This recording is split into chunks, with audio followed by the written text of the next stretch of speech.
Hello, everybody, and welcome to the WREXfast Club. I am not Josh Anthony, I am Paddy Power, and this is your daily news and updates show. Josh is taking a little bit of a break today, and I'm in charge, so something new for today. How is everybody? Let's have a look at the comments and see where everybody is. First is Drew does whatever. Surprise, surprise. How many is that for you now, Drew? Are you keeping count? Every day, every video, he seems to be first. It is so rare that someone can beat him. Second is Nick Donnellan. And stupid job, how dare they make him work and earn money so that he can't be first. Glenda is in the house. Hello, Glenda. Welcome, welcome. Bruce Fort, wonderful job. Let me compete for the copper medal. Tom is here. It's a conspiracy, Paddy. It is. We tell him exactly when it's going online, so he's waiting. We're all part of the conspiracy to make sure he gets first every single time. Well, I hope everybody is well. I am nice and happy, bright, and all good this evening.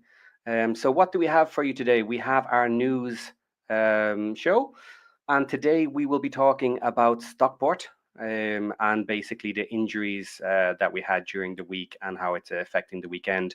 There has been two articles in the leader we're going to go over. One talking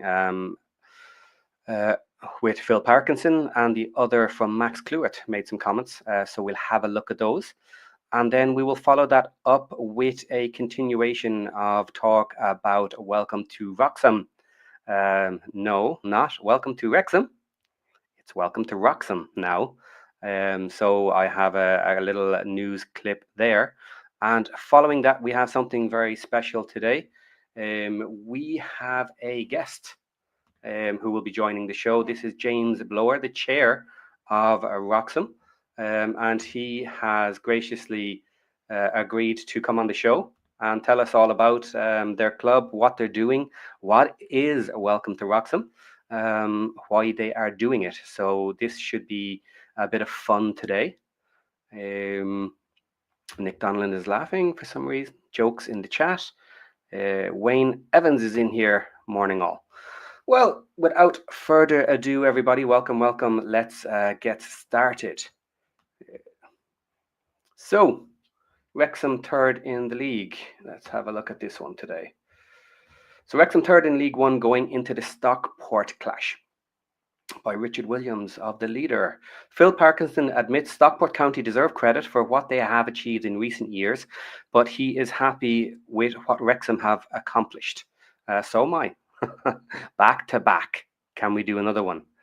The Reds were pipped in the National League title by Dave Challoner's side in 21-22, Parkinson's first season in the racecourse hot seat, but the response has been phenomenal.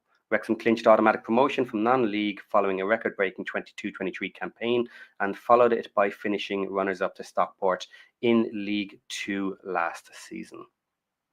We're all aware of this, unless you've been living under a rock, but this is how the articles go these days. You have to say the same thing again and again and again.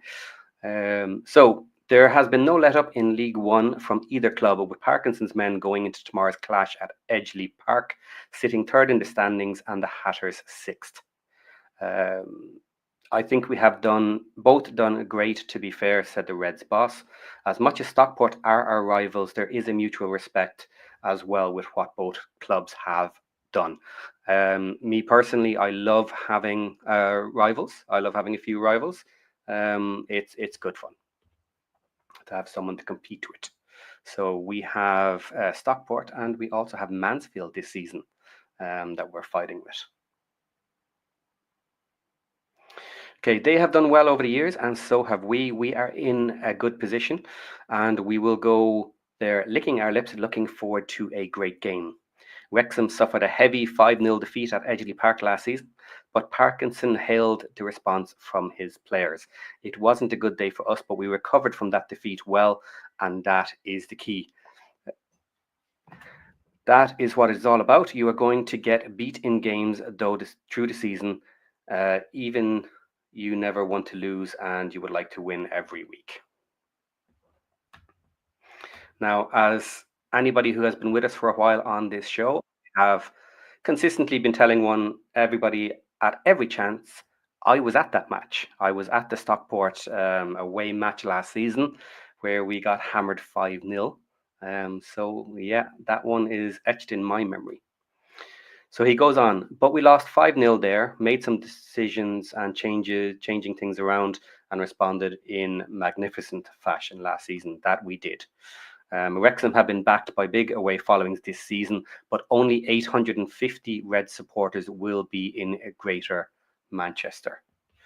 That is true. So why is it only 850? Well, for some reason, maybe there's a technicality here in the rules, I'm sure there are. Stockport has decided that they would prefer to have very small away followings. So they have reduced the numbers. Generally speaking, it's 10% is what you're expected. So should be in the region of 1,500. But 850 is all we're getting. And they have been doing that to everybody. It is not just a Wrexham special for us. So small crowd. We have gone to some big stadiums so far this season, like Bolton, Charlton, and Birmingham, and enjoyed the atmosphere, added Parkinson. Stockport is always a good atmosphere. We haven't got as many tickets as I imagine, and I imagine we will be tucked away in the corner somewhere, but that is their prerogative. We are looking forward to the game.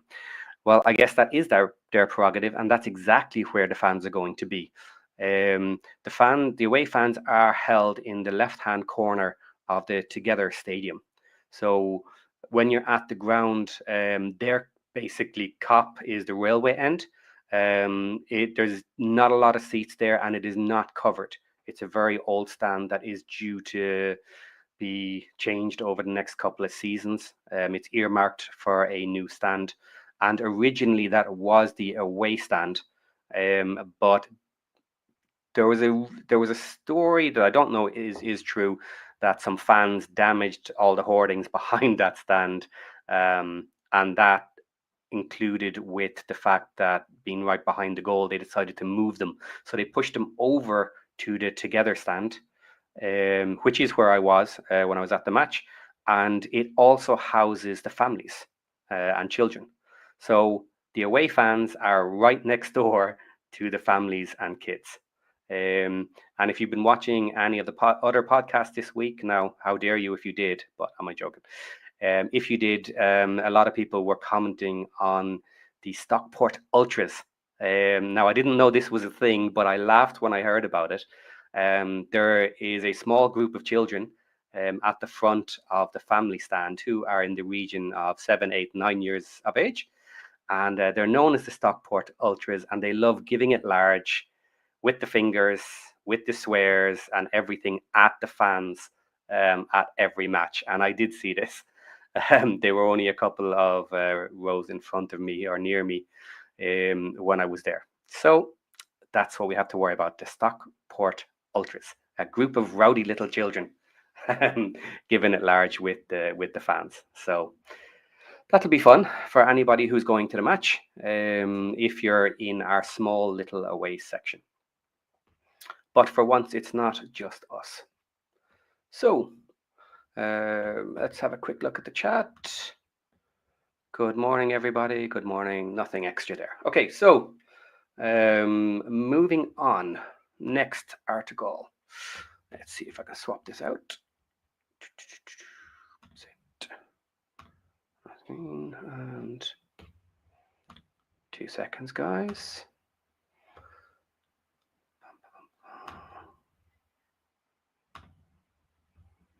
There we go. Now, Wrexham away to Stockport County in big League One game. So again by Richard Williams. Max Clewert this time says Wrexham have already gained revenge for last season's heavy defeat against Stockport County, but the centre-back would love to register another victory over the rivals. I question that statement. Do you agree or do you not agree? Did we gain revenge last season? By the time we played them at the end of last season, the match didn't count. It didn't actually make a difference to anything. So it was a bit of a rubber. We did win it, and it was nice to win it. But I still say they deserve a little bit of a kicking for that 5-0 last season. So I don't personally consider it avenged. So let's continue. Okay, Phil's Parkinson's men suffered a 5-0 loss at Edgeley Park in September 23, but after both clubs had clinched promotion to League One, Wrexham registered a 2-1 home win over the Hatters on the final day of the campaign. Both have adjusted well to life in League One, with Wrexham currently third and Stockport sitting in sixth place. And Clewett would love to leave Greater Manchester with another victory when the sides lock horns once again tomorrow. The two clubs are relatively close together. I think it's roughly an hour or less between the two, with good traffic. There is a bit of rivalry between us, so it's a game we look forward to, said the 22-year-old. Stockport is not too far away, and they are another big club with a good history. They have had their dark days and had similarities to Wrexham. They fell even lower, so they have done well to get back up to League One, and have got to give them a lot of credit for that. So that was below the National League. It was the National League North, I think. I assume they ended up in. And they went to division lower, came back up, spent less time in the league, and then got out of the National League the year before us. Okay, it goes on. There are similarities between the clubs and there is respect there, but they are a team that we would like to beat and go and put in a good performance. Clewett wasn't in the squad when Stockport put Wrexham to the sword in the corresponding fixture last term, but he helped the Reds make amends by winning at the racecourse. I know it wasn't the best team performance, and it was one the lads really were disappointed about. We owed it to them when they came here at the end of the season, and I think we got it back. Back-to-back promotion winners, Wrexham bounced back from their 1-0 FA Cup first round defeat to League 2 Harrogate Town by defeating Mansfield Town 1-0 last weekend, while Stockport were humbled 5-0 by leaders Wycombe Wanderers in a rearranged fixture. They also got back on track by trashing Bolton Wanderers by the same score on Saturday. So, which Stockport team are we going to get? Because at the moment they have been bouncing around with their results. They can be amazing. They can also fall apart a little bit. So the last two matches, a 5-0 defeat and a 5-0 win, which is really, really interesting to me. Now, there is quite a few players changing for this weekend. So interestingly, it doesn't look like we're going to have the same team that beat Bolton 5-0. It is going to be another tough game and one we will have to be ready for. Clewett, who captained the side in Tuesday's EFL Trophy clash at Port Vale, has started the last 4 games after spending a month on the sidelines when he damaged ankle ligaments in the goalless draw at Leyton Orient. It was a new experience being injured, but I was lucky it wasn't too bad, added Clewett. I owe a lot to the medical staff for helping me get back so quick, and I am feeling stronger in my ankle, so hopefully the more I play, the more it starts to get better and we can start putting some good performances together. Yes, I agree. So, what are we thinking there? Let's hit it. Good morning, all. Hi. Would take a draw tomorrow's, but think Big Jan will get our winner. Yeah, Jan Daddy, or whatever anybody is calling him. I hope he absolutely smashes Stockport. If he's starting tomorrow, he may very well be. But a lot is going to ride on the shoulders of Burton. I think, obviously. Now we know AO, the big man, has gone down. In the last match, we could see that he took a shot to the hand or fell on his hand and was shaking it. And it was mentioned that that didn't look good. So afterwards, then he got it scanned, and it looks like a broken wrist. Josh went over this when the announcement came out, and Parkinson has said that it has ruled him out for approximately 6 weeks. So we'll see how that goes. But Burton, in my opinion, after coming from Plymouth Argyle, is a very able second keeper, and he will step up to the plate. But a lot of this is kind of riding on his shoulders. This season, we have played much better defence. We do have a very strong defence team, and Scar also came from Plymouth Argyle. So they know each other well. They have worked together before, and Scar is kind of bossing around our defence. At the moment, he is taking care of those defensive duties. So the two working together should be, quite an easy thing. So we'll see how it goes in this match, and it's a little bit into the fire. It's not an easy match, but I will always say, and I have said it, I'm actually much more comfortable playing strong teams because we tend to step up against the big, strong teams. It's the weaker teams that I get much more nervous playing. Stockport will attack us, and that will allow us to counter, in my opinion. So a lot of people are calling this to be a low-scoring game, and maybe it will be. But I think this actually has the makings of a big score. Maybe in one direction, maybe by both teams. So I'm really, really looking forward to it. Comment here from Michael Hillier. Burton with our defence lineup is very strong. It's the yellow card scenario we need to be clever with. Yes, but in fairness, the yellow card scenario really only matters towards the end of the match because it's done. Everybody has survived. And they will get to play the full match. So if they get another yellow, they will be out for the following match. And if that happens, we'll deal with it in the next match. Now, talking about how to be clever, you can kind of decide to take a yellow at the end of the match. If you've gotten through the match nice and clean, you're about to be subbed off. It is not unheard of for someone to take a simple yellow card in order to rack up their tally. And in this scenario, with 3 players all on yellow cards together, you might want to take one of them out of the equation to stop the dreaded scenario where the 3 players all take yellows in the same match, and then that's a significant core coming out at the same time. Okay, Mary has a question here. Paddy, thoughts on what the midfield will look like? I feel like we might have to go toe to toe there. Yeah, this is an interesting one. Burton is quite comfortable with the ball at his feet.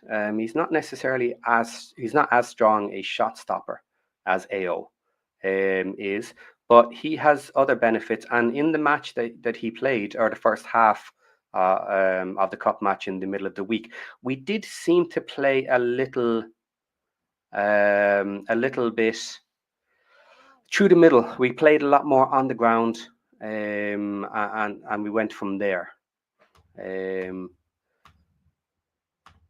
So I hope we do that again, because that's interesting. We need to do it some more. How we're going to play up against Stockport? Let's see. Are we going to give them the ball? Are they going to give us the ball? We do. I don't know whether our midfield kind of needs to step up a little bit more, or whether we're just playing around them. I think we are pretty much just playing around them. So it's our style. Some people like it, some people don't. I hope that we we can do it a little bit more. We do have very solid midfield players. They can play. I would like to see a little bit more on the ground. What I would like is more attacking attacking options. We always go down the wings, and it works a lot. So we'll see how that goes.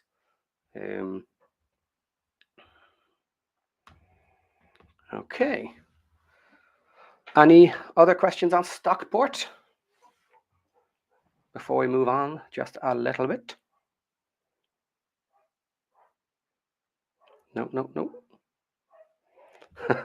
Still talking about Jan Daddy's name. At Drew used to call Josh Daddy. I wonder what happened. Yeah, if you haven't joined our Discord, people, then you probably should, because we have some great fun in the Discord, and I'm going to drop the link in now, if I can find it nice and quickly, because we talk all sorts of nonsense, and it's great fun in the Discord. So let's see. There we go. Link in the Discord if you want to come join us. It's not all football. It's mostly Wrexham football, but there's a great bunch of people, and that's how we interact outside of all the live streams that we do. This is the WREXfast Club. Josh normally does this Monday to Friday, covers all the news from the leader and other places. So we love giving shout outs to Richard Williams of the leader. He was on the show with us before, did an interview.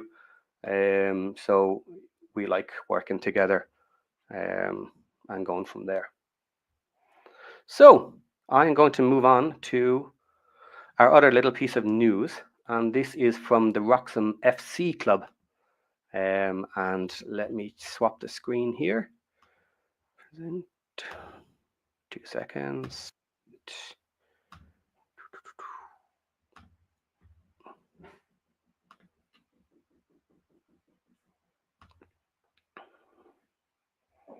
Oh, I'm on the wrong page.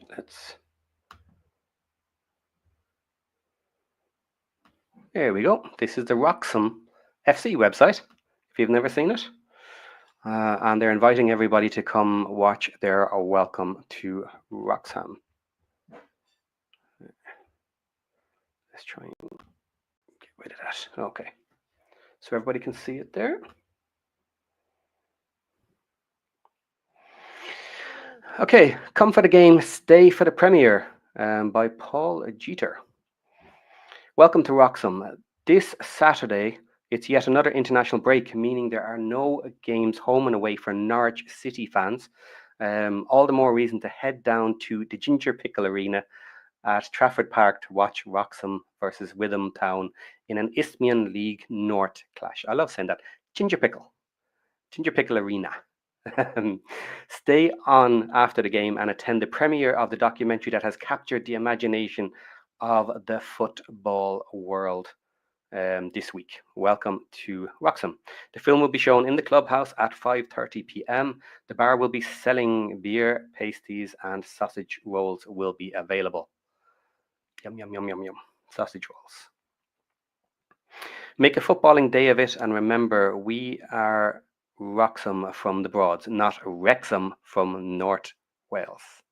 Admission £10. Concessions, children free with an adult. Programs £2.50, and then they have draw tickets as well. Bar and food available from 1 p.m. So that would probably be where they make a lot of their money. I'm interested to find out. Where does the club generate its income? Are the players professional? Probably not. And how everything works. So when he comes along, we will add him in. So Big Buckeye, good to see you, Paddy. Down goes Stockport County. Yes, down goes Stockport County. All right, so guys, questions in the comments. Has anybody watched the Welcome to Wroxham clip that was been put up on YouTube. I think it's about 20 seconds long. Josh did put it up on the show yesterday, and I will put it up again in a few minutes as well. And I am not seeing our guest in the background just yet. He is due to be on in about 3 minutes. So hopefully everything is good, and we have our guest available.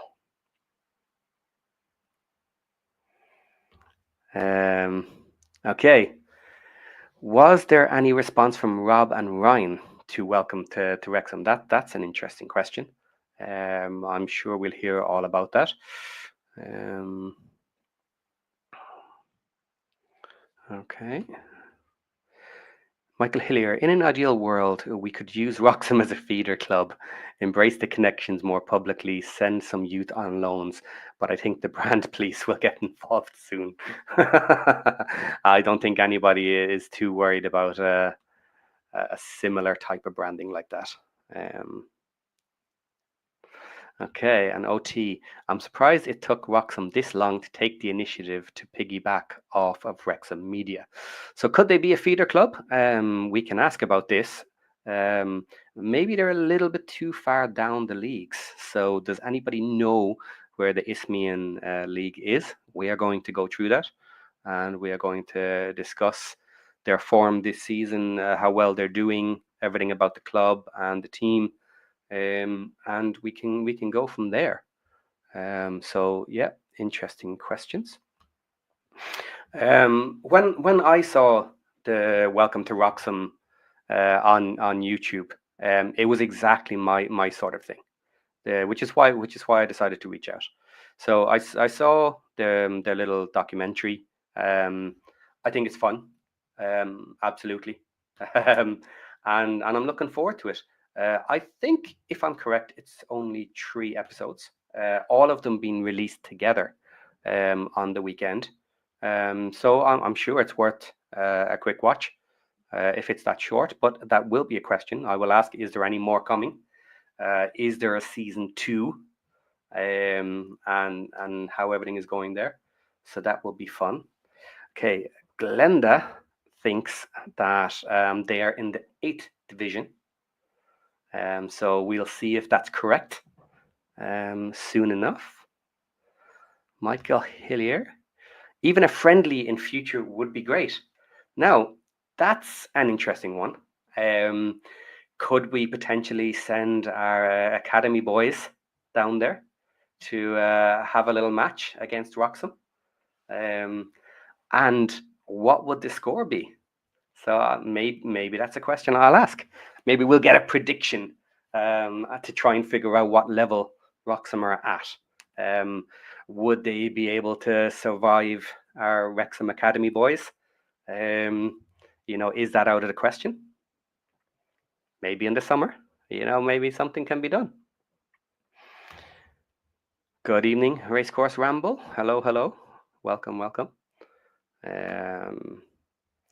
Another question here. Ask the chairman to do a similar thing as Dorking, buying shares for 25 years in the club. It would be popular. Ah, yes. Now, Bruce, don't be telling everybody all the answers before we even do the interview. Bruce is throwing up information on where they are, what the leagues are, and stuff like that.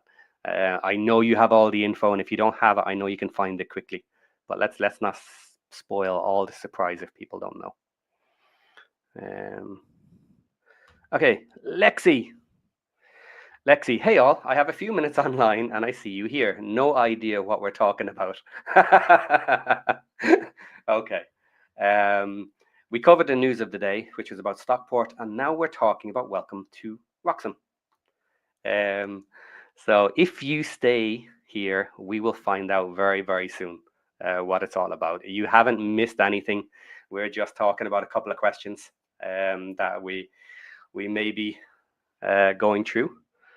All right, Bruce, I'm going to skip Bruce because he has all the information in there. Maybe last one here, Lexi as well. Bummed about Okonkwo, but his sub is almost as good as seen in previous performances. So all is not lost. No, all is not lost, Lexi. I'm pretty confident in our second man between the sticks, Callum Burton. Um, and Lexi is still confused. Is that a for real team? Wroxham. Yes, this is real. They did not start a new team 2 years ago in order to jump on the Wrexham bandwagon and just change one letter. They are a real team. They have been a real team for quite a long time. So I see Mr. James Blower in the background. Just give us a little wave if everything is ready and you're good to go on your end. And I will bring you in. Okay, we have a thumbs up. So 2 seconds, guys. Let me just pull this down. Dun, dun, dun, dun. Stop screen. Boom. Mr. James Blower, how are you doing? I'm good, thank you. How are you? Good, good, good. Looking forward to this. So as soon as I saw your little trailer, I thought that's exactly up my street. Exactly the type of fun I would like to have. So I reached out and you got back to me pretty quick, and I'm delighted you're willing to come along and speak to us, our little old Wrexham here. Thanks for having me on. Yeah, no problem whatsoever. So let's get straight into it. Have you seen any of the questions that we were just talking about, or did you just jump on 1 minute ago? I haven't. It's been a busy day. It's Okay. actually payroll day today, so I've been paying the players. Okay, so that's one question we're going to talk about later. Do you pay your players, We do, yeah. or do they just get free beers? So No, we'll they do get paid a bit. okay. So yeah, we'll hit that question in a minute. So if you're good, I did do a little bit of research. I do know a bit about the lower leagues, but I don't guarantee I got any, all, or some of it correct.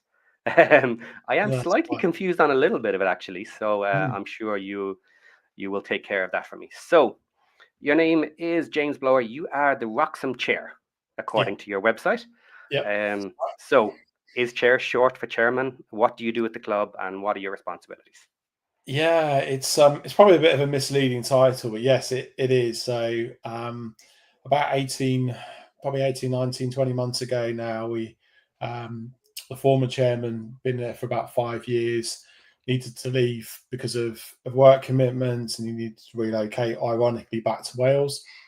And I got kind of asked to have a little look at things, and I've been helping with the sort of the banking arrangements and trying to give a bit of support to the club. And I led the process to find a new chairman, which was very unsuccessful. So I ended up doing the job myself, kind of by default, and it's just kind of carried on from there, really. So I'd say my day-to-day job in terms of the club. So I'm a volunteer, so I have a paid job. I have my own business, but in terms of the football club, my role's pretty wide ranging. I would say it's part general manager, so actually looking after some of the day-to-day arrangements of the club. It's part director of football, so I appoint the coaches. So first team coach, reserve team, under 18, so the senior appointments.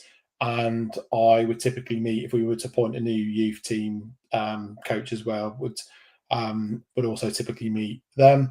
I'd then say it's probably part sort of commercial and marketing. So I think in non-league, you never get away from that. You're always trying to raise money and bring in new sponsors and bring people into the club and promote the club.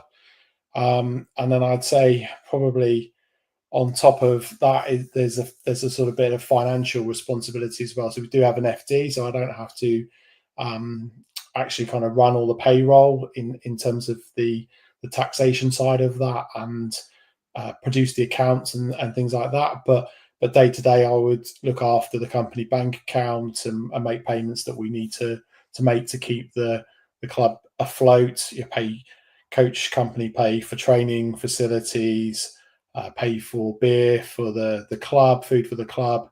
I'd be responsible for that. So it's fairly wide ranging, actually, the activities you get up to. I get calls from things like the card machine at the gate has broken, was not working, or not connected into the internet. I got a call this afternoon to say one of the new sponsors has got a board and it's ready. Where can it be put up in the club? And isn't anyone going to be there to let us in to do it? I had a call earlier from somebody who wants to run a comedy club at the football club, which would be a fundraiser for us. So there's no 2 days. No end. Isn't it funny how once someone is found who will work for free and doesn't say no, that they just happen to get more and more and more work to do? Yeah, absolutely is. Yeah, that is very much how non-league works. So if you volunteer, it's fatal, because you will be roped into nearly everything. Okay, so our man Josh Anthony is in the house, because he's just posted. That wasn't me.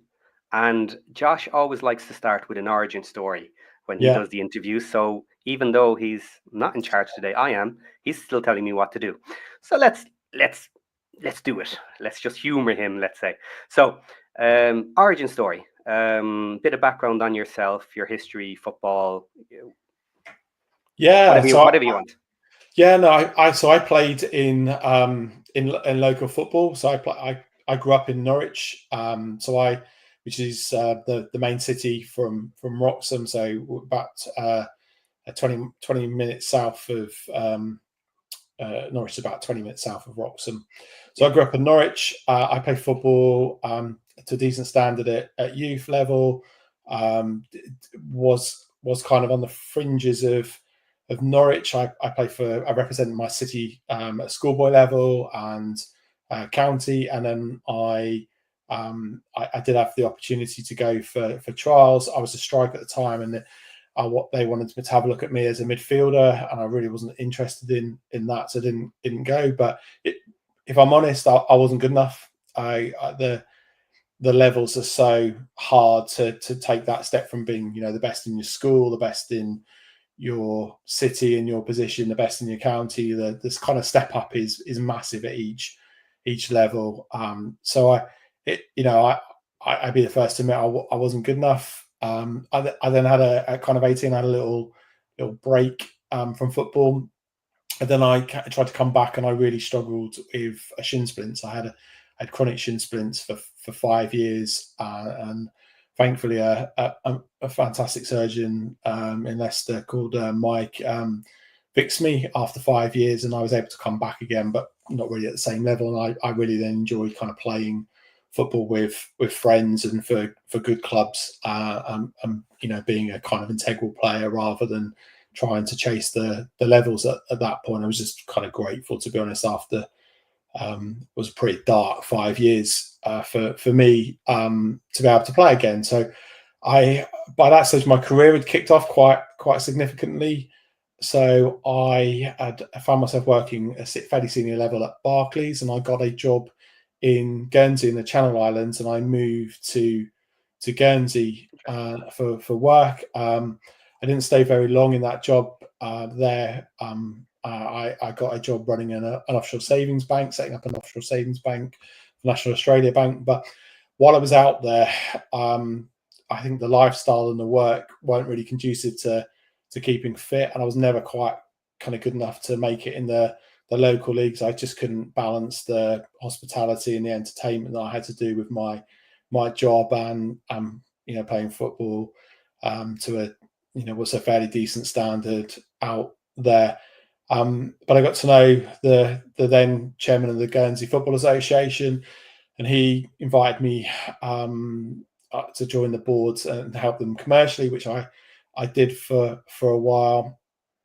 We then we kind of splintered, and we set up what was called Guernsey United, was the forerunner to what's now Guernsey FC, which was ultimately kind of unsuccessful. We tried to do that just before the financial crisis, so it was a terrible time for finding sponsorship. So we kind of all had to leave the Guernsey Football Association to set that kind of rebel club up, and we kind of all stayed out for a bit, and then we ended up forming a club in the local leagues, which we then were looking to enter UK competitions, which we did, which was called Guernsey Athletics. And then ultimately Guernsey FC did get off the ground and kind of superseded what we were doing, and had a little bit of a break. And then Steve Ozier, who was the national team manager while I'd been there, had come out of that job, but had started to work with the youth teams in Guernsey, and he asked me if I'd help him out with that, and we ended up setting up an academy and a bit more structure in terms of the youth sections in Guernsey. So at representative level, it's pretty much down to what the coach at each level wanted to do. There was no kind of philosophy of how we're going to play football and playing through their levels. So Steve and I tried to kind of address that, and we had a pretty successful time with the youth groups compared to what had been achieved historically. And I ended up going back into the board of the Football Association again, but this time in the director of football role and looking after the men's national team, the women's national team, and under 21, under 18s, and under 16s. So I did that for a couple of years, and we had a really successful period. I really enjoyed that role. Ultimately, for me, the time in Guernsey really just came to an end for lots of reasons I probably won't bore on here, but it kind of concluded with I got approached to come and set up a new startup bank in the UK. So it just felt right time for me, and I came back here, and I kind of largely had a period out of football then. Really, I played veterans football in Essex for a few years before sadly injuries have caught up with me again. Surgeons have told me I've got no hips left, so I've had to stop playing, and that's kind of then got me back into the sort of more the administrative side. So I found myself living in Billericay and got involved with what had been a newly formed fans trust there, and ended up becoming the chairman of that. And it got off the ground, which was right before the Glenn Tamplin takeover, which Glenn's become fairly famous in non-league football circles for some of his crazy videos of how he redecorated the change rooms with lions and singing songs before games. So that was a fairly colourful period, quite an exciting period to be involved in. And then we decided as a family we're going to move back home about 4 or 5 years ago, and we made that move 2.5-3 years ago now, and I moved to Wroxham. Initially, I've actually just moved, bought a house a few minutes across the way in the next village, but initially moved to Wroxham and lived off pretty much on the same road as the ground. My father passed away 5 years ago, and the club got in touch because he was a fairly well-known figure locally to sort of commiserate and pass on regards to my mum, and I sort of said, fatally, you probably will see me at some point because I'm going to be living in the area soon, and I'll pop down and watch some games, and that was fatal because, as you probably know, as soon as you express any interest in non-league and people realise that you've got a reasonable job and therefore might have a bit of capability at something, you're dead. So I quickly kind of got sucked in, but it's a great club, and I've loved it. I kind of helped out initially with the commercial side and helped getting some sponsors in, and getting what I could do off the pitch done to help, and it's just kind of snowballed from there, really. Okay. Excellent. Lots of experience and no salary, which is exactly what they're looking for. Yeah, it's a non-league club dream, isn't it? Yeah, exactly. Right, let's get into a little bit about the club then, for everybody who doesn't know about you, because from the comments that have come in, some people have heard nothing about you. So a lot of our fans are international, which is quite fun. I myself am Irish. I'm living in Helsinki. Josh is out in LA. We have Ken down in Australia and Aaron as well in America. And they like to often do videos at 3 a.m. in the morning for me, which I stupidly stay up for, and then try and survive the next day with little sleep. But our international following are interested in what you've got going on. So, as I said, I did a little bit of a dive. Let's see what's correct and what's not, and you can jump in if I got any of this wrong. Okay, so you are called Wroxham FC, and your nickname is the Yachtsman. It is. Although we now have the Yachts Women since 2019, we've had a women's team. So, okay, the Yachtsmen and Women, located in Wroxham Town in Norfolk, which is on the east coast, approximately 250 miles or 2.5 hours roughly from Wrexham City. Yep, that's right. Yeah. Okay, good. You play at the Ginger Pickle Arena at Trafford Park. Is that correct? We do. So the landlord is a guy called Michael Trafford, who's been really supportive of us. And so the ground historically has been known as Trafford Park. This season, for the first time ever, we've got a ground sponsor, which is a digital marketing company called Ginger Pickle, who've come on board and taken the naming rights for the stadium. So yeah, it's the Ginger Pickle Arena at Trafford Park now. I'm sorry, I had to laugh at it. It sounds like a venereal disease. It's a great name, isn't it? But it's a great name that you're not going to forget once you know it. Hip Karma, well done on having a women's team as well at your level. She's very happy about that, as will a lot of our fans be who follow our women's team on the daily and weekly. Okay, so your local club, as you mentioned, is Norwich City, the local big club. Yeah. So most of the fans from your club and around the neighborhood would be Norwich City fans. Yeah, pretty much.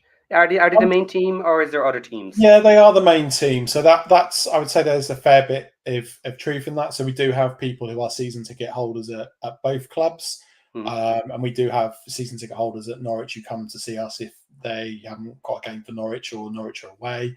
That's definitely true. But I would say we have a strong following of our own that are probably interested in how Norwich are doing, but not necessarily people who go regularly to their games. And we have a decent fan base really that kind of follow us regardless of Norwich City. So yeah, I would say we're not massively dependent, and we are miles from anyone else. So there isn't another club. I mean, there's always kids that I'm sure you have this as well, that however well you're doing or successful you are in the area, support some of the big teams. You're not at the top level, so they'll pick someone else as well. Yeah. Okay. So roughly how many supporters would you have coming to matches? Yeah, so this season we're averaging about just over 250. I think it's obviously changes every game. I think something like 270, 280 a game. So a poor crowd for us would be a couple of hundred people, which would be maybe a team that doesn't bring many fans with them, and perhaps one that isn't much of a draw for our fans to watch. I think our best attendance so far this season is 414 when we had our kind of local rivals here. We've had a few games in the 300s, but yeah, typically it'd be around 250, 270 would be a fairly good sort of crowd on a Saturday afternoon. Okay, so they are in Norwich are in the Championship. They are 14th in the Championship this year. They got into the playoffs last season. And if we do the magic back to back, we might be up in the Championship with them next season. So in the event we do, we may be fairly close to your ground next season. Visiting the Canaries. That's a possibility. So that would be an interesting time to do some sort of little co-promotion, or who knows, maybe I'll fly in for that match and be next door and maybe call over and say hi and have a beer. Definitely should do that. If nothing better, if nothing better than me having a beer. But that could certainly be fun. Yeah, I'd like to do it actually. I love going to a local pub. That's the one thing I miss from Helsinki. I'm a big man for the afternoon in the pub, chatting with everybody and taking it easy. The drinking culture over here is a bit different. I Yeah, miss it. yeah.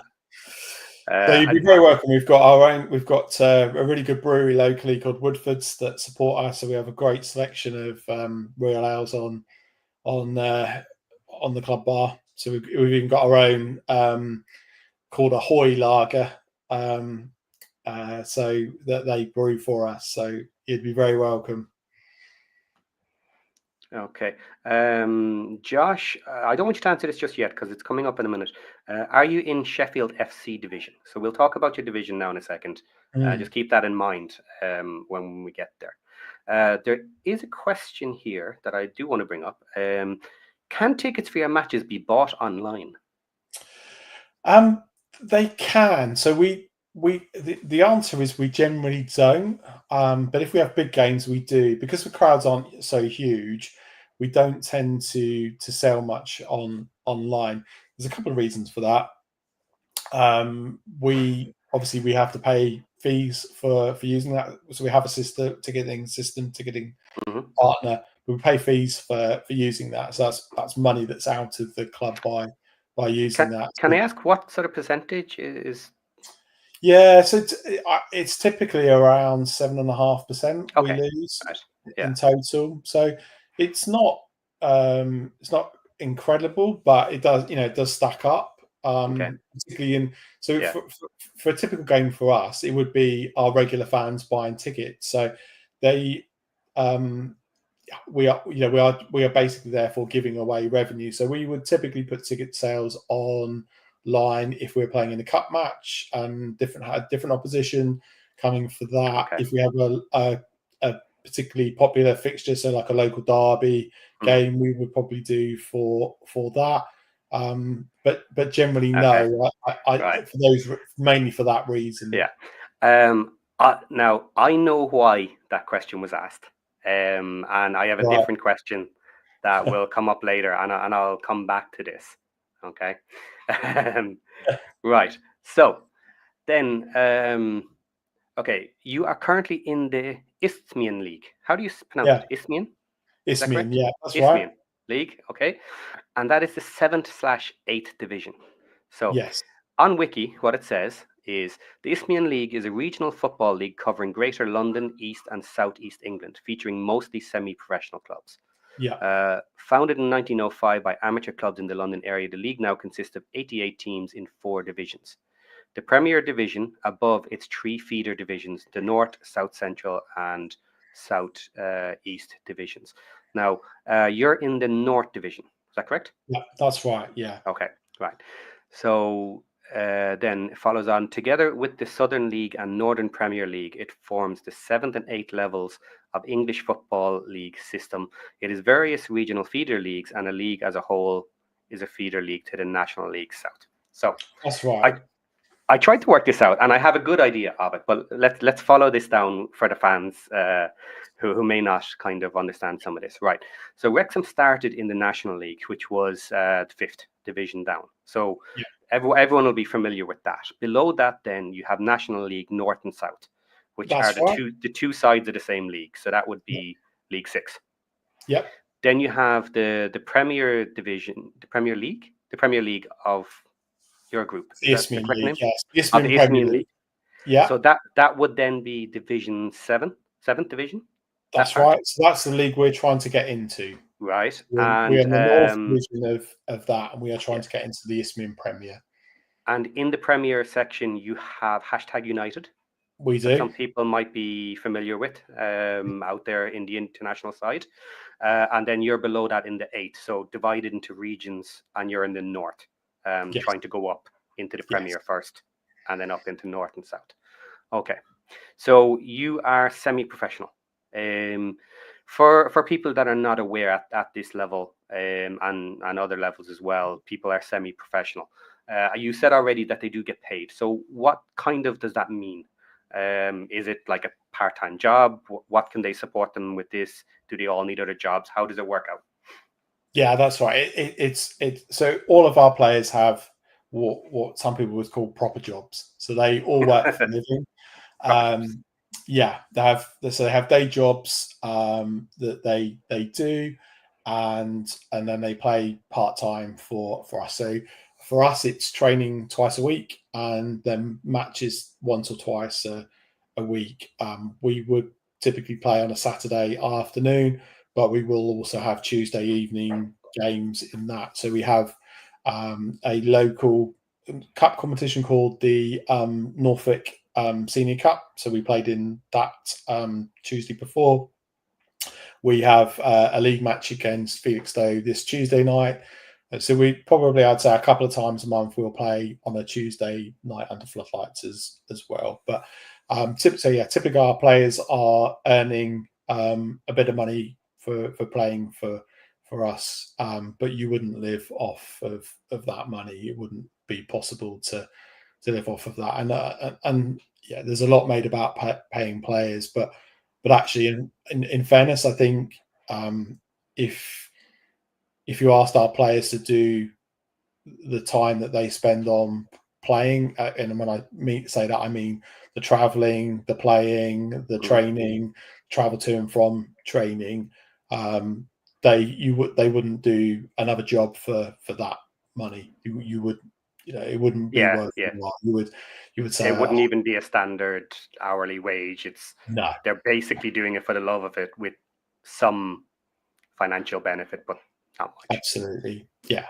It's a fair commitment. So we train 2 hours each time. Most of the players will have 20 minutes to half an hour journey to get to the training. On a home match day, similar thing. On an away match day, we would typically leave the local coach. We've got a coach company, Rights, that support us, and we would leave Rights for a 3 o'clock kickoff on a Saturday. We'd be leaving there about 10 o'clock in the morning and returning at about 8 o'clock at night. So it's a full day on a Saturday as well to play football when going away. So it's a long trip. We are in the North Division. We are the most northerly club, so we have the furthest to go in to other away fixtures. Yeah. Okay, so quickly here from the chat, Goofy Splat. If you gain promotion every year, how many years would it take to get to League Two? That would be 4 years. Is that correct? Yeah. Okay. Yeah. And then another one here from Drew. Ask him if he's eaten at the Scrumptious Buns place in Wroxham. I haven't. That's not one I've heard of. I've got to be honest. Okay. Yeah, that's I'm assuming it exists. Without sound scrumptious, so I might have to have a look at Scrumptious Buns. I'm assuming that place actually does exist, and it's not just a straightforward joke. I have heard that. I've seen that name on social media, so I'm guessing that's somewhere fairly new that's come on. So we're quite well blessed because it's a tourism town. We're on the heart of the Norfolk Broads. We do get quite a lot of people come to Wroxham to visit. So we are probably over blessed for eateries in the village. Oh yeah, look. Sorry, I had laughing at the chat. They always make me laugh. Here's the link: scrumptiousbuns.co.uk. Have a look. So it does exist, and I hope that is somewhere to eat and not something else. Hopefully a new sponsor. Or I have just been fooled. There you go, a new sponsor. Always be looking for the cash. I've just had a free plug, so I think the least they can do is come and have a board at the ground, or come and bring some of their produce down. Okay, so in the league then this season, Wroxham season so far, currently you are 21st out of 22 teams with a win 2, draw 3, lost 9 points, goal difference minus 18. So are you in a relegation zone here, or is it just one, or how does it work? So this season 4 teams go down from our league. So we're in a bad position. We're not where we expect to see. So I'm realistic as a chairman. So I set a budget at the start of the season. You do get a feel for roughly what that means in terms of where you sit in the hierarchy. And I think we are never going to have the biggest budget in this league unless we have something that happen like what's happened to yourselves. We are not going to be in that sphere where we are one of the highest budgets. So how I look at things is we have to find a way to punch above our weight. So we have to be better in other areas so that Okay. we can overachieve. Now, I think our budget is definitely one of the lowest in the leagues. It's definitely not the lowest. It's probably in the bottom half a dozen budgets in the league. So on that basis, we're probably still up. We are probably underperforming where we should be, but on that basis, we would be a couple that struggles. However, the last 2 seasons we've finished mid-table, and we've had a really good record against some of the bigger teams in the league. Our kind of downfall has typically been we've struggled against some of the weaker teams in the league. Never This year, seen a team with that issue before. yeah, it's weird. So this year it's the other Yeah. way. So this year we've beaten the teams around us, but we're struggling to take points off of the teams further up Well, the table. So that sounds yeah, exactly like us, actually. I am another much more nervous. similarity. I'm much more nervous when we're playing the weaker teams, actually. Yeah, Yeah, absolutely. yeah, Um, we are struggling. We're not having a good season, and I think yeah, that's something that I'm grappling with at the moment. Of what do we do about that? Because yeah, everyone's got different. When I speak, obviously, it's something I discuss, and I've spoken to the management, players, and other people connected with the club, and I think everyone feels that the team that we have is better than the bottom four. That's universal. So people have got different opinions about why we're in the situation we are. But one thing that nobody's got a different opinion on is everyone I speak to believes we are better than our league position. So we're wrestling with how do we change that now? What do we need to do? What are the steps we need to take to get out of trouble? We've got 2 massive games coming up. We've got Witham Town tomorrow at home, and then we've got Felixstowe on Tuesday at home. Both teams are high on the table. Witham are second, Felixstowe are third. I personally think anyone that finishes above Felixstowe in our league will go up. I think they were last year's runners up, and they're a really strong club, really good club on and off the pitch. Got a lot of good volunteers, get good crowds. A really strong football team. Got a lot of strength in depth. So they're two tough games, but yeah, we've got to start picking up points in those kind of games if we're going to get out of the position we're in. We've got to make our home games yeah. make our home the fortress and start picking up points from those kind of fixtures if we're going to get out of trouble. Okay. Question here from Stace. That's quite interesting. If you could sign one player from Wrexham, who would it be?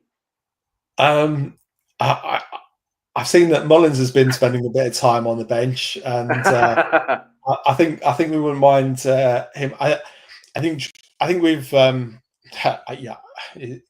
Going back to what we were discussing, yeah, the stats don't lie. It would be wrong to say that it's just goals that we're lacking. With defensively, we've not been good enough this season. But historically, we are reasonably sound defensively. We don't tend to concede many goals, but scoring goals is always hard at our level. So I think you would always take a goal scorer. We've got our star strikers, a guy called Ryan Hawkins, who's our top goal scorer. We've got a wide player, Ryan Miles, who chips in with a few goals. But outside of that, we don't have a lot of goals in our team. We don't have enough players that sort of chip in with 6-8 a season. So yeah, we would probably have. I'd probably take Mullins for a bit. Yeah. Okay. Now, I was having a look at your website, at your squad, Yeah. and I think I might have found your problem for you, just from an Go outsider's perspective. Okay. on. So we play 3-5-2, Yeah. and it appears from your website you play 3-4-2. So if you put the extra player out on the pitch, your results might be a little bit better. That definitely helped, if we could sneak another one on. Okay, so where this joke comes from, I had a look on the website, and the website says that you have one goalkeeper, Ollie Yeah. Sutton. Yeah. Yeah. Doesn't seem to say you have another one, but then it says you have 3 defenders, 4 midfielders, 2 attackers, and then 16 other players. So Yeah, when you're thinking non-league and down at that level, to me that brings to mind you have a solid 10 players and you have 16 blokes in the pub that will play when needed. Is that the way it works, or? it's not. So practically the way that works is one of the challenges in non-league is is finance, and that is an area that we struggle with. So we've got the kind of league partner Pitch Heroes website, which a lot of clubs have got. Clubs that have got money have typically gone and built their own thing. It's it's what I'd call a website that's been kind of built in blocks, and the idea is those blocks are kind of constructed so to try and make them easier to use for the club. But in reality, we've got a guy called Paul who's done a brilliant job with our program. Our programs are really good; they're superb. And Paul's done a little bit of website editing. I do a bit from time to time, but it's just an area I just don't have time to spend on, and we don't have that expertise in the club either. So while I would say our news content and our web shop and things like that are kind of run reasonably well, we struggle with that the kind of wider bits around the club on there. We kind of all the kind of policies and the things that were required for the FA and the leagues are all on there, but we definitely can make more of our website. And this is a struggle. This is Yeah, what of course, yeah. but kind of it's all quite kind of jokey, and the kind of everything we've done and how this has come about. But that's the kind of serious point. That's where we struggle. There's so much we'd love to do. It's my kind of mantra, I kind of say, is that okay, it's not the ideas that we lack, it's the people to execute them. It's the problem, and ultimately that's where this has come from. So this idea of can we make something of the Wrexham thing has been around for some time. We've had several conversations about it internally and with potential people who have kind of had the thing, or maybe we could do something there with you, but actually it's it's why. Let's put a pin in that for 1 second. Yeah. I've one basic question remaining, and then we'll move on to everything about the welcome to Wroxham and linking with the clubs and all of that. But I have noticed that our channel's founder, Mr. Josh Anthony's in the background there. So once I finish this question, I will bring him in, because that will be a good time as we move into the welcome to Wroxham. And we can both ask you questions. So the final one I had here then, this weekend, you have Wroxham versus Witham, and they are second in the league. So what's your predictions for the weekend? Can you take down the big boys, like you were saying? Sometimes you can surprise the top end and pull some points out of them. How do you feel about this weekend? Confident? Yeah, I'm nervous. I think Wickham having a good season. They're typically someone that is in and around us, and that we typically have very tight games against. But this season they're having a much better season. They've just lost their star striker. He's been taken to another club, but so far that doesn't seem to be impacting them too much. They beat us at their ground 4-1 earlier in the season, and I've had a conversation with the manager about them, and he's actually pretty confident for tomorrow. He feels like he learned a lot from that game. He feels like he's got some ideas in terms of how to combat them. So he's he's quite bullish about tomorrow, and quite confident that we can go out there and cause a surprise. And obviously that we desperately need that. We do need we do need a win. We really need to get some points on the board, or start to risk getting cut adrift a little bit in at that bottom, which I don't want to do. You need to stay. You can have bad periods, but you need to stay in touch, and that's the concern for us. So I don't like to make predictions in terms of scores on my own team. I won't ask you to predict it. That's confident. So he's got a plan, and let's see what tomorrow brings, and where we are after that. Okay. Well, Josh, are you ready? Thumbs up if everything's good on your end. Yep, he's good to go. So let's welcome in Josh Anthony. Hi, Josh. Hello. Hey, how are you? I just been sitting in the background listening and watching beforehand. Great to meet you. Thank you. Thanks for having me on. This is all Patty. This is this is all Patty. He was like, "I'm going to do something." I'm like, all right, what are you doing? He's like, I'm going to bring on this guy from Wroxham. You know about it? It's like, nope. And then here we go. And I started doing my research. I was actually just trying to buy a jersey on your website. Yeah, we do sell them. The blue and white stripes. I was looking at the men's replica home shirt there. I was like, all right, how do I get it to the States? Awesome. Yeah, we can sort that out.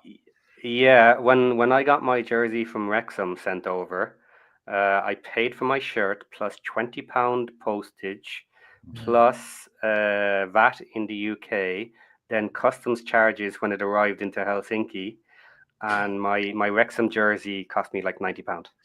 Wow. Yeah, not too pleased about that one, but anyway, that's neither here nor there. In future, I'm going to buy them when I actually go to see a match.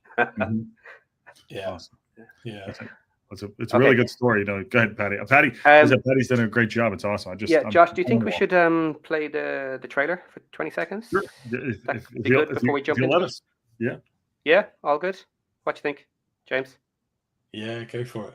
Okay, 2 seconds. Let's see if I can pull this up. Now he's touching buttons. Have you ever? We're really. Yeah, but when I touch buttons, it generally works, Josh. Sure. All right, there we go. There you go. Boom. Where's Wroxham? I haven't even heard of him. I've never heard of Wroxham. What the fuck's a Wroxham? Welcome to Trafford Park. With only 50 seats and one valve separating us from the big time, we're Wroxham Football Club, playing just outside the spotlight. No, this is Wroxham with an O, not Wrexham with an E. We've got something they haven't. That's spirit. New beginnings, the holy life. Introducing Deadpool. Good afternoon, everybody. With it, jackpot. Everyone wants a piece of Wroxham now. Oh, look at this. Bring out the Oxford. Blue Wave makes some noise. Blue Wave makes some noise. I love it.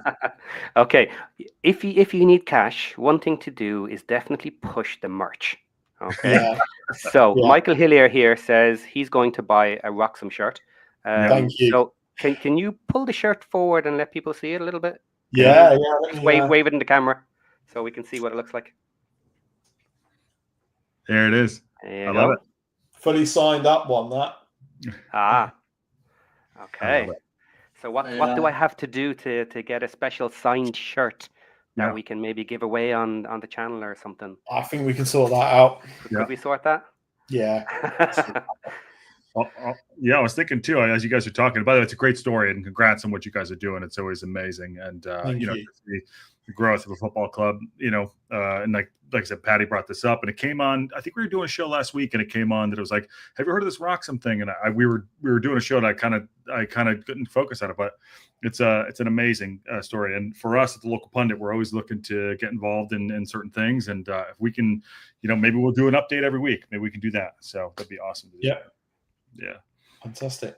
Yeah. Okay. Yeah. So welcome to Wroxham then. Yeah. Whose idea and why? Because you were going to go into it there a minute ago and I stopped you. So floor is yours. Tell us a little bit about it. Where did it come from?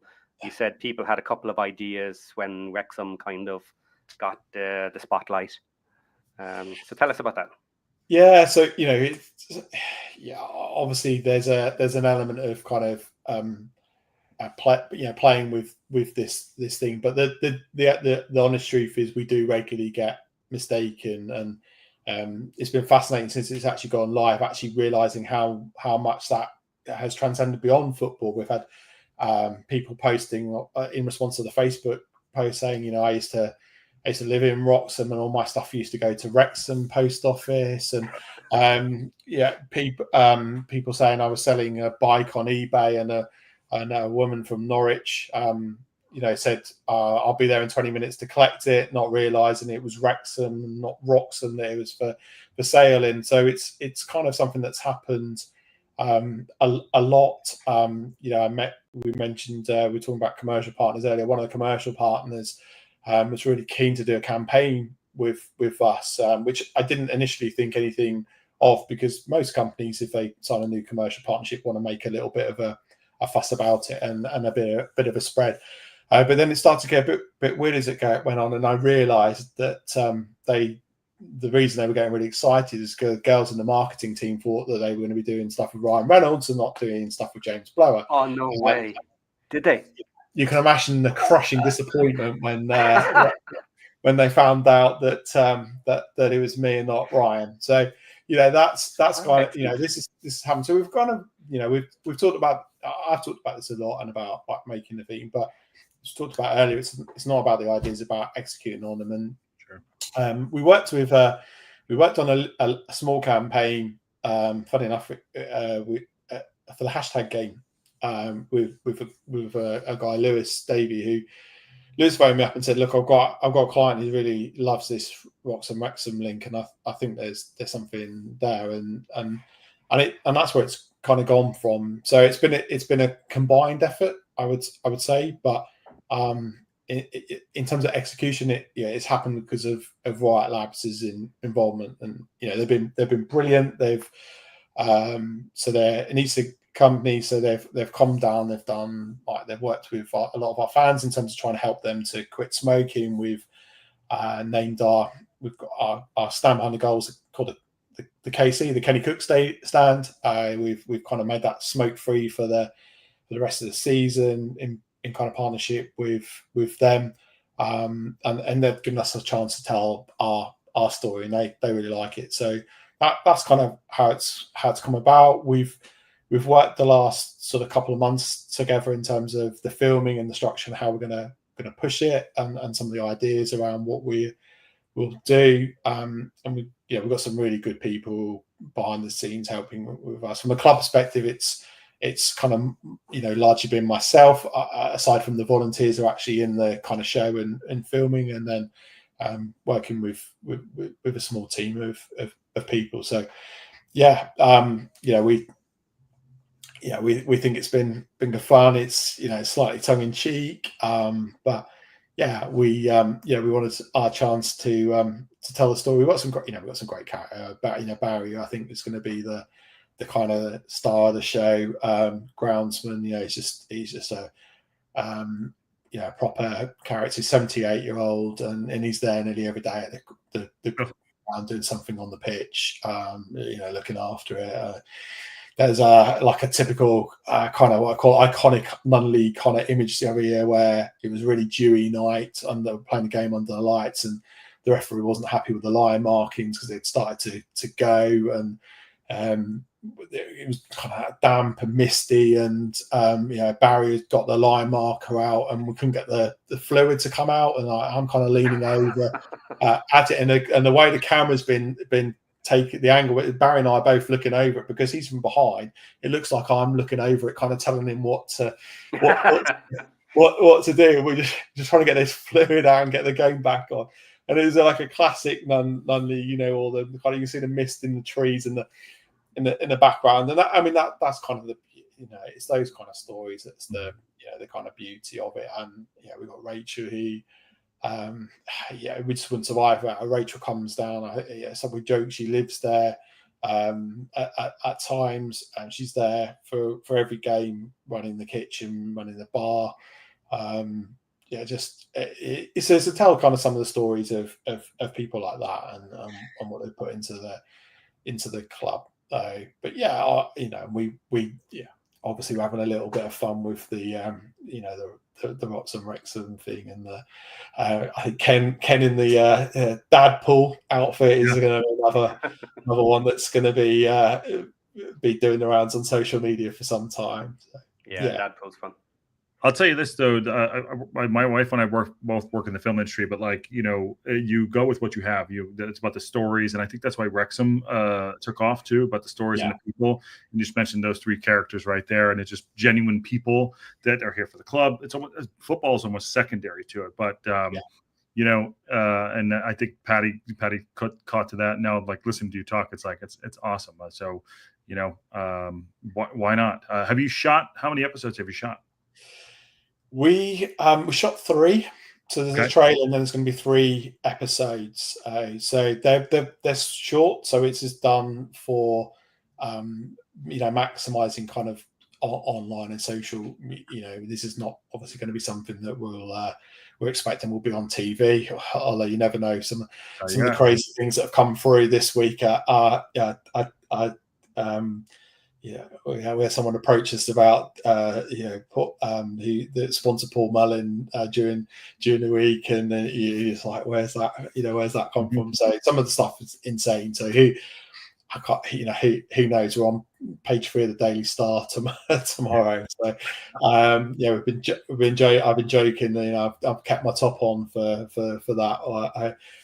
But yeah, we've been in the Mirror. ESPN are coming to film the game on Tuesday. It's just absolutely mental. So who knows? But no, the episodes have been shot to kind of go on social media, mainly on YouTube and TikTok. That's the plan. So we're doing a premiere at the club tomorrow night, because this is like something that I was just really keen on, that we should have the opportunity for our lot to watch it together. So we're doing that, and then it'll be released on Sunday morning at 9:00. And then goodness knows what's going to happen after that.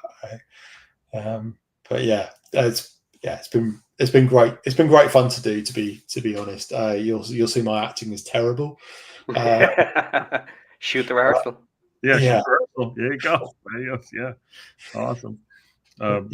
Patty's going to fly over tomorrow, aren't you, Patty? You know, for tomorrow. Not tomorrow. No. But I, as I said earlier, I could potentially call around. So we'll see. I go over to the UK a few times a year to watch Wrexham. It's a little bit out of the way, but it's not undoable. It's not unmanageable. So we'll see. I didn't notice earlier. Do you have a Funty shirt sponsor? And if you do, who is it? Yeah, we do. So it's a local company called Shred Station. I say local company; they're locally based, but they're a nationwide company. So this is their second season, so on a 2-year deal. Which is the second season of them. They've been great. To be fair, they've been really good with us. We do need an away shirt sponsor though, so I'm hoping that might be something that comes out. It's funny. I was just looking at your website, the advertising sponsor of the clubs. I was like, maybe we can get the TLP on there. We should take this offline. All right, we're going to shut it down. I'll take it offline. So Willem Iambo put up a comment. He can't find jerseys on the website, only hats, scarves, and memberships. For one. And then there was a question earlier. Yeah, okay. I know that because I put this is going back to the the chairman's thing. So if you go below membership and merchandise, there's a section called teamwear. You just got to scroll a bit further down, and they're under there. Yeah. Oh yeah. Okay. There's room for a TLP sponsor for sure. Yeah. And cool. So who is it there? Does Wrexham stream their gains? Sorry. Yes. Does Wrexham stream their gains? So it's a super chat from Patty. Does Wrexham stream their gains? Yeah. We don't. It's something that I'd really like to do. So our women's team are really good. They're very successful. So they're in the 5th league in the UK. So they're actually pretty high up. So you've got the Women's Super League, Women's Championship. And then you've got, I think it's the southern area, and then there's the League of Norwich City in its southeast, and then we're in the East Premier, Women's Premier East. So we're trying to get up into the same league as Norwich. We were in the same division last year as Real Bedford, who they've become quite famous for being a Bitcoin team, and I've got to know Pete a little bit through that, and he streams the games, and he tells me that they spend 50,000 a year on streaming. That would be a massive proportion of our budget to do that. So it's something I would love to do. It's something we've discussed. We've potentially with volunteers and people to come in. Our geography doesn't help us massively, so we've got a really good local university, but we're not that well served by public transport. So for a student to come from the university would be probably a couple of bus rides and a change. So it would be a bit of a trek if they came on the train. The ground's probably about 1.3 miles from the train station. So that's obviously very walkable, but not if you're carrying camera kit. Yeah. So it's not actually that straightforward. We have Tom and Nigel do Twitter commentary for nearly all home games. Tomorrow we've actually got the BBC Radio coming to do it. Nick Bowler's coming, which would be great. That's more sort of coverage, but Tom and Nigel would otherwise normally do home games. We've got a guy Alan who volunteers. He does Twitter updates as well, and goes to some of the away games too. So we've got some stuff there, but yeah, I'd love to do streaming. It'd be amazing. My recommendation here, if you want to, is to do a bush fix, which instead don't worry about live streaming, because obviously at your level, be it live or a couple of hours later or the next day, I don't think really matters. So if you could get 2 volunteers, one at each end of the pitch with a camcorder to record the action, and you already have the voice and the sound for the commentary, and just got a student to splice them together, edit you a video, that might be enough to get you started to actually have like a full length almost video, even if you chopped a few bits out or whatever you want, or send the whole thing up. But that might be a good start. If you're getting a bit of traction online now with Wrexham and the other stuff you're doing, maybe it's worth that. Just video footage, your commentary. I think there's a lot of teams at our level use a camera company called VO, which is not we've not found that great, but there's another one called Huddle, which does allow streaming from, and it's quite an expensive system. But it's been something that I've been chipping away at a few people to try and see if I could get sponsored, because you could get credits in that. But again, it's not just about obviously there's a fair bit of someone to put the money up to cover that, but it's actually having someone to then kind of do the editing and slicing and dicing of it, as you say. And that's where we struggle.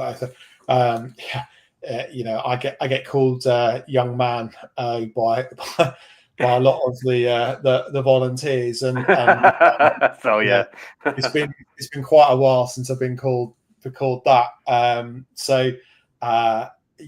It's reflective of the age of our volunteer base. Is typically older, and I'd love to have some more younger people involved to do stuff like this. Be amazing. I think we have we've got a great platform, and people sort of say, what do you hope comes from this? And obviously there's the bit that we hope that something happens, but the friendly wasn't something we were sort of thinking about, but seems to be the thing that the Wrexham fans particularly keep going to the guys and got to do. We'll make it happen. We'll keep putting it on on our end. We're like, let's get a friendly with Wroxham and Wrexham. Let's go. I'm sure we can send some academy kids down. Yeah, we could definitely do something there. I'm sure, but obviously commercial partners to come out would be great. But actually, if it just raised the profile of the club and we got a few more people come along to games and want to get more involved and helped out with stuff like that, that would be amazing too. Because I think like working with non-league club, the opportunity to do like social, do content is great. And other places I've been have been great at attracting youngsters in to do that. I think it'd be wonderful if we could get that going. So fingers crossed. Hopefully that's something that comes out of this. Sorry, you had mentioned something I heard earlier about payroll. You're doing the payroll and things like that. my other job is also I work in payroll for the entertainment industry as well. So I know it's a tough business, but I know it takes time to do it. There's so I maybe offline I can talk to maybe help you out with that and hopefully maybe can make your process a little easier for you. So I know it's payroll for entertainment industry and paying people is hard work, and you always it's great. So I saw that earlier what you guys are talking about. So. But you guys are doing a great job, and I think Patty bringing this to our attention. We're happy to put something up every single week if you want and promote the club and do what we can. And the local pundit, why my wife and I started for local clubs, So and what you guys are doing is fantastic. So long may it continue. Thank you. Yeah. Okay. So a question here from OT: how would the level of your team compare to our academy kids? Sorry if this has been answered already. It hasn't. Yeah, that's a good question.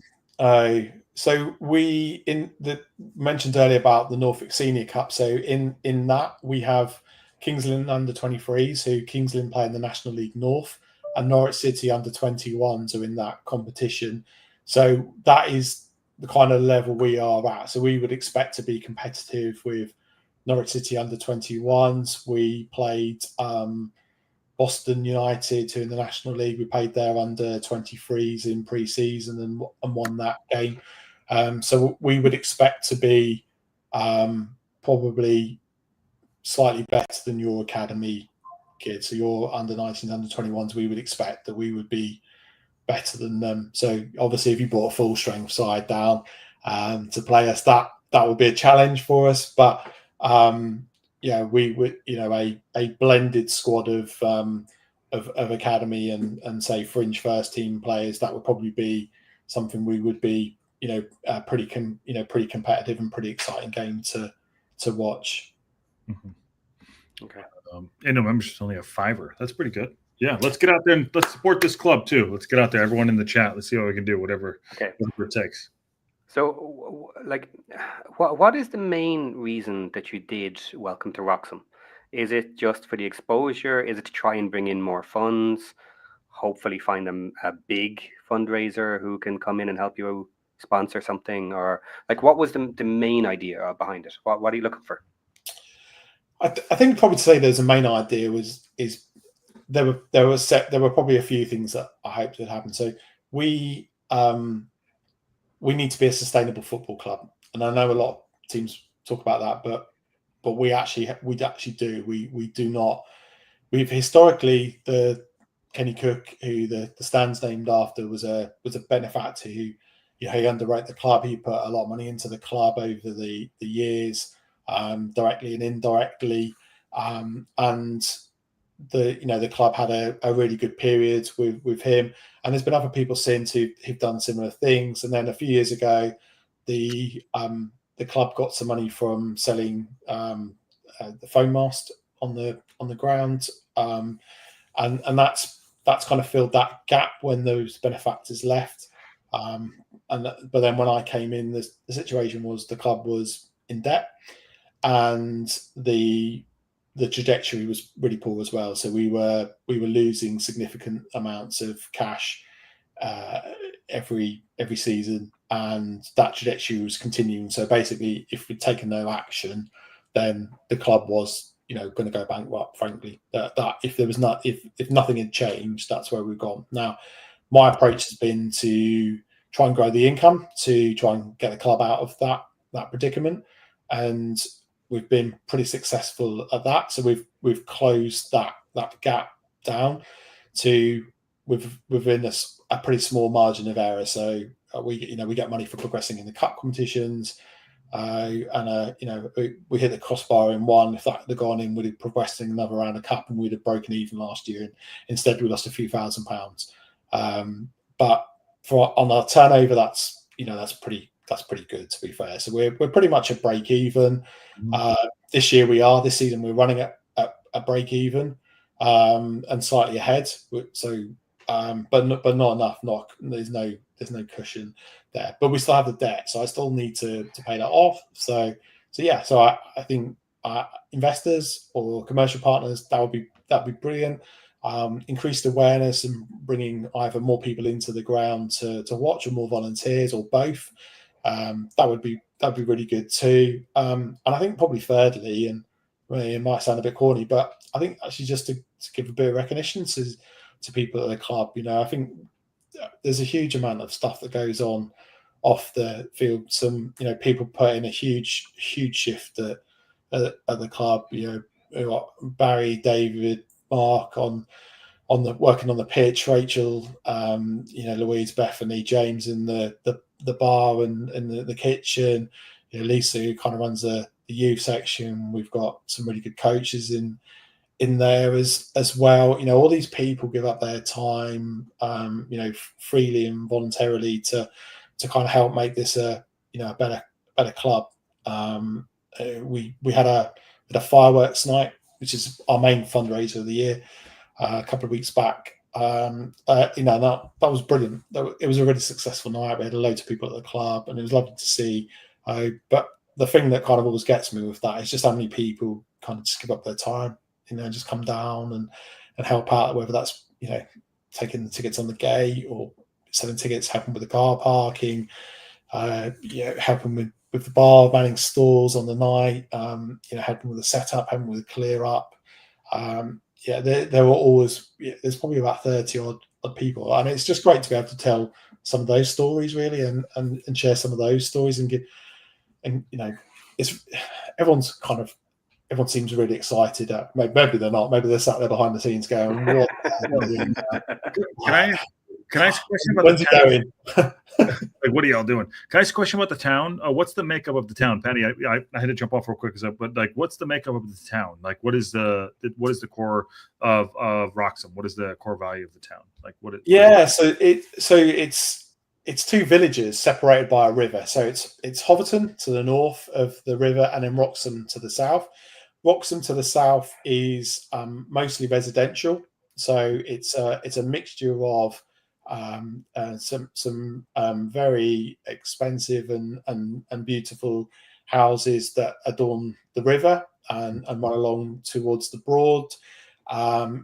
There's some new build housing, some sort of high spec, really nice new build, and then there's a mix of kind of terraced housing and ex-local authority and other housing stocks. There's a real mixture. We've basically got a little bit of everything in the village in terms of Wroxham. And then when you go north of the river, you've got most of the kind of what we call the village shopping centre. So most of the businesses are there.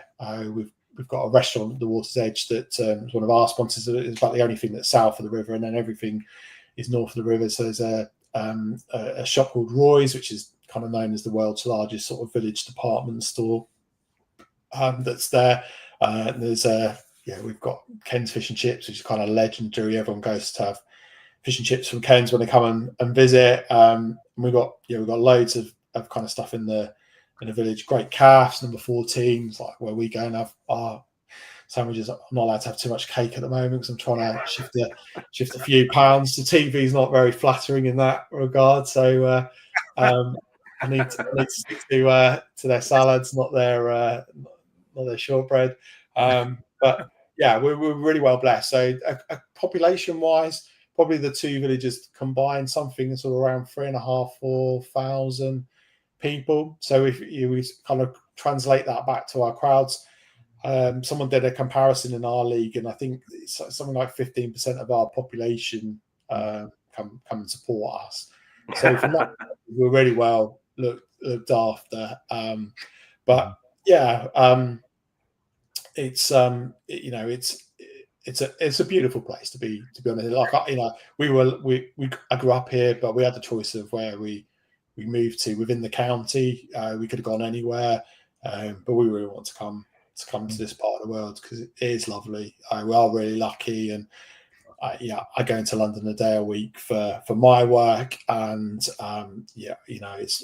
lovely to be able to tell people that you literally live around the corner from the river, and we can go and sit by the river at the local pub and have a pint, have really nice food. I know I'm biased, but it is lovely. We are really lucky. We live in a lovely part. That's beautiful. Yeah. Beautiful. Paddy, the Ahoy, what is how am I saying Yeah. that? Okay. Hip Karma put up a question. Please explain the Ahoy draw that's listed under the memberships. Yeah, so the Hoy draw is effectively a 50-50 lottery. So each month, our supporters who are in it, you can pay. It's £5 a ticket. So I think there's 3 different levels of £5, £10, and £20. So each month you pay your money, go into the draw, and then half the money goes to the club and half the money goes to the winner of the draw. So we have 12 draws a year. All our players are in it. Quite a lot of the fans are in it. It's something that a guy called Paul has put together, Paul Jeter, for us. He was involved with AFC Wimbledon. He helped set up something similar there, and it's working for us. It's a really good fundraiser. Most people are kind of happy to get involved and do that. So yeah, it's a nice way of raising money, but everyone's kind of got that potential that they might be the winner. Well, get in there and get your Ahoy memberships. I love it. That's really great. Raymond Blood says, best of luck to Wroxham. I hope they make a few good quid. I hope they get up there. Yeah. And he also says Dadpool was a genius. Yeah. That's really good. I actually thought, but I agree with that. I actually hadn't seen that bit, so I know I was there for the filming. I was obviously wasn't in every scene, and there was lots going on at the time at the club, and so I kind of saw various people in the Dadpool. If you've seen the latest TikTok video, definitely you can tell it's definitely not Ken in the Dadpool for that. But when I got the video sent, I knew Ken had worn it, but I didn't know what the context was, and I did spit my drink out with laughter when Barry and Ken came on with that. I thought that was incredible. So good. Well, not that we don't have dad bods, but there you go. So Paddy, you might have asked this earlier. Sorry, can we watch the first episode? Maybe we can promote it here on the show. The 3 are being released at the same time, aren't they? They're all released together. Okay. Yeah. It's coming on Sunday morning, 9 o'clock our time. And where can we watch them on our end? Oh, well, I'm in LA on YouTube. Okay. YouTube. Yeah. They'll be on YouTube. They'll be on TikTok as well. Oh, yeah. TikTok's too young for me. I literally can't figure it out. I've had to learn. We've got a genius, Will, that's helping us with that. He's just doing incredible things. Okay. I can't believe how many views that he is just pulls together. Him and Kaylin pulled together some amazing content on there for an account that was literally started from scratch a week ago. I think something like 2,000 followers, and I think combined over about 6 or 7 videos. I think it's nearly 1 million, or maybe even be for 1 million views now. It's just insane. I just followed it here, so maybe we'll definitely promote them. For sure. There you go. I just followed. Yeah, of course. Okay. Episode 2's got a horrendous. I think there's a scene where I wink, and I've used the wink in the thing. It looks like I've got something wrong with my face on it.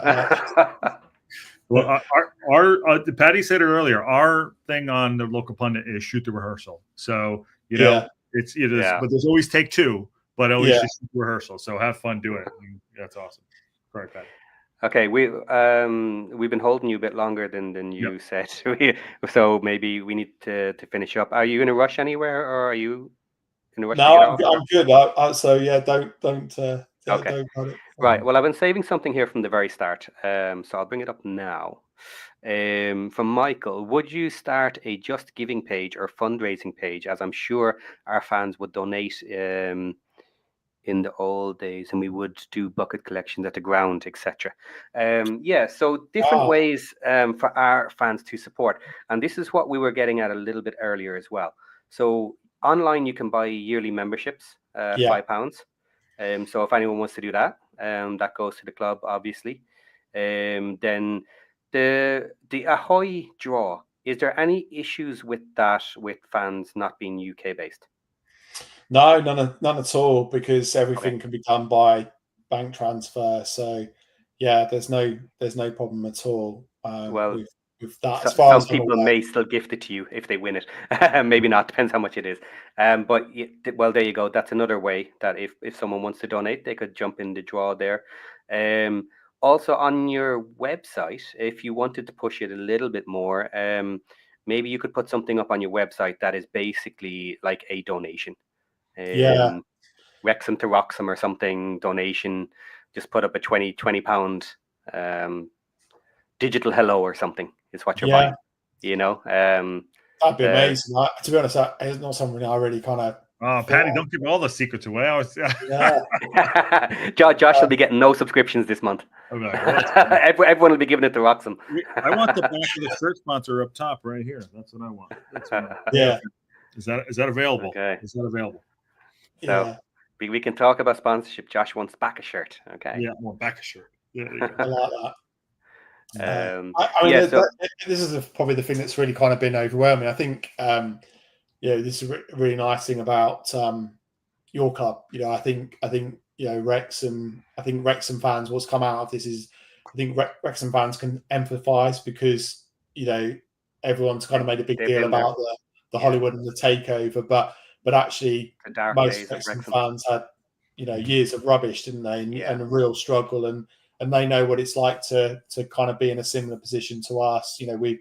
There are similarities in terms of the challenges that you've got your stand that needs a huge amount of work and shut off, and we've got the same challenges with ground grading, just on a smaller level. But I think that's been the beautiful thing. I think I've been really touched by the reaction from Wrexham fans, and everyone's just kind of taken it in the spirit it's been intended, and actually just kind of shows what a really good fan base you are, and what decent fans you are, and that's been really lovely. Even like poor Wayne with the turf, he got a few stickers and a few bits on there, and even he's just like had a good kind of good joke about that and said, don't do it again. But everyone's just been really decent. Everyone's just kind of got it. So, well, I think people connect with real stories and real people, and I think that's just in life in general. We live in a world where like things are, we want it now, but like when you connect with people and personality and life, it's great. And also, you guys have history. 1892, you guys were established by G. Preston. It's not like you just came out yesterday, but I'm going to say this, and no one take this the wrong way. It's not like a Hawk Tua moment. You guys have been around for a long time. You know what I mean? So there's something there. So those of you, if you know, you know. But people connect with real people and real stories, and that's why I think Wrexham as a town and as a football club has taken off. And Rob and Ryan had said this too for the show Welcome to Wrexham. It's like there's millions of stories in town. There's thousands of stories in town that people just haven't been told yet. So, and again, you guys haven't told your story. You're telling your story, and people want to know. People want to consume real stories. So it's fascinating to me. I think it's fantastic. Really fantastic. Thank you. Yeah. I don't know who Chris is, but I think might be one of your supporters. So I think it is actually. I've got a feeling that might be our secretary. Okay. He's right. Yeah, Hugh Jackman's mum does live locally. Hugh comes back quite regularly. And he's famous for having the opportunity to buy into Norwich, and he did, and then they got promoted after he said no. So, if you watch yellow, it's a different yellow, the costume that he wears for the Wolverine. That's why it is. If Hugh gets wind of this, we'd definitely have him board at Wroxham, and we're a lot cheaper than Norwich. That's for sure. And then it could be his club versus Ryan's club, then. Right? No, that sounds better to me, right? Yeah. It is, isn't it? We've got to make that happen somehow, haven't we? Oh my God, yeah. Love it. Awesome. Patty, got any more? Sorry, I know I came in late. I'm a guest tonight. I'm just the guest, so I'm just happy to be here. Thank you. No, I think we covered a lot of it. Maybe we can have you back on again sometime in the future after. Yeah, I'd love to. Everything blows up and you get your new owners, and you're on this rocket ship story. Mm-hmm. But no, stranger things have happened. the stranger things have happened. But certainly, look, there'll be interest in your documentary when it comes out, and maybe we can talk to you again about all of that and how it's received and what happens since. And we can certainly keep an eye on you guys, see how your results are, see you pull yourselves up that table. Let's hope so. We really don't want to. We don't want to go down. We're trying to look up, not down. But we've got work to do. That's fantastic. It's a great story. It's awesome. Thanks for letting me be a part of it. It is a great story. Thanks for having me on. Thank you, and thanks also to all the Wrexham fans that are watching and for all the support. It is genuinely overwhelming. It's been really nice. It's been really lovely. So we weren't expecting a huge amount of negative reaction, but because we weren't trying to do anything sort of disrespectful and nasty, but you always know in the sort of day and age of social media that sometimes people can be cruel, but the reaction from Wrexham fans has been just amazing. Really, I've just been overwhelmed by it, and the amount of people who've said about the friendly, which really wasn't, to be fair, wasn't something we kind of were. You asked earlier about what we trying to get out of it, and that wasn't on the list. That wasn't something we were thinking, that might be a possibility. You sort of think, we might have.